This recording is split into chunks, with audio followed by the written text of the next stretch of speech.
मुख्यमंत्री एकनाथ शिंदे आणि त्यांच्या कुटुंबियांचा कुठलाही संबंध नाही. मुख्यमंत्री फडणवीसांकडून शिंदेची पाठराखण जाणीवपूर्वक शिंदेना बदनाम करण्याचा प्रयत्न असल्याची टीका.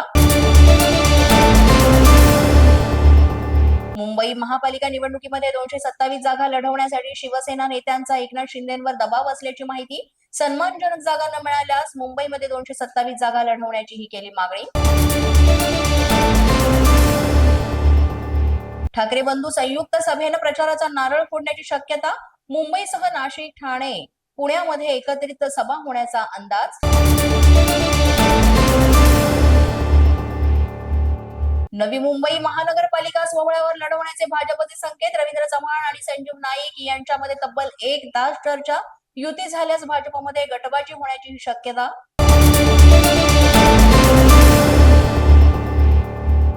उद्योगपती सज्जन जिंदाल यांच्याकडून मुख्यमंत्री फडणवीस यांचा पंतप्रधान म्हणून उल्लेख. एक दिवस हे खरं होईल. जिंदालांचं वक्तव्य. तर मोदींच्या नेतृत्वामध्ये देश प्रगती करतोय, फडणवीसांनी दिली प्रतिक्रिया. मीरा भाईंदर मधील तलाव रोड जवळील पारिजात इमारतीमध्ये बिबट्याच शिरला. बिबट्याच्या हल्ल्यामध्ये 3 जण गंभीर जखमी. बिबट्याला पकडण्यासाठी प्रयत्न सुरू. सातारा जिल्ह्यातील नारायणवाडी परिसरामध्ये अंधश्रद्धेचा प्रकार आला समोर. फोटो बाहुल्या लिंबू आढळल्यानं करणीचा संशय.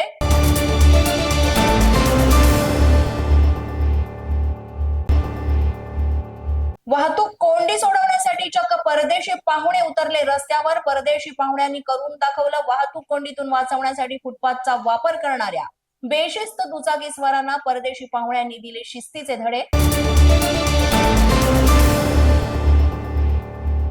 कोल्हापुरातल्या हुपरीमध्ये पोटच्या मुलानंच केला आई वडिलांचा निर्घुण खून. खुनाचं कारण अद्याप अस्पष्ट. खून करून आरोपी स्वतः पोलीस स्टेशनमध्ये हजर. दादरमध्ये इमारतीवर चढलेल्या तरुणाला अखेर पकडलं. संबंधित तरुणाची एका बिल्डिंगवरून दुसऱ्या बिल्डिंगवर होती उडी. पोलीस माझा न्यूजच्या बातमीपत्रात आज इतकंच. तुम्हाला आमचं बातमीपत्र कसं वाटतंय याबाबत अवश्य अभिप्राय कळवा. यासाठी पोलीस माझा न्यूजचं युट्यूब चॅनल सबस्क्राईब करा. तसंच आमचं फेसबुक, इंस्टाग्राम आणि ट्विटर अकाउंट फॉलो करा. अधिक माहितीसाठी आमच्या www.policemazhanews.com या वेबसाईटला भेट द्या. आमचे अधिकृत प्रतिनिधी व्हायचं असेल तर स्क्रीनवर दिलेल्या क्रमांकांवर आजच संपर्क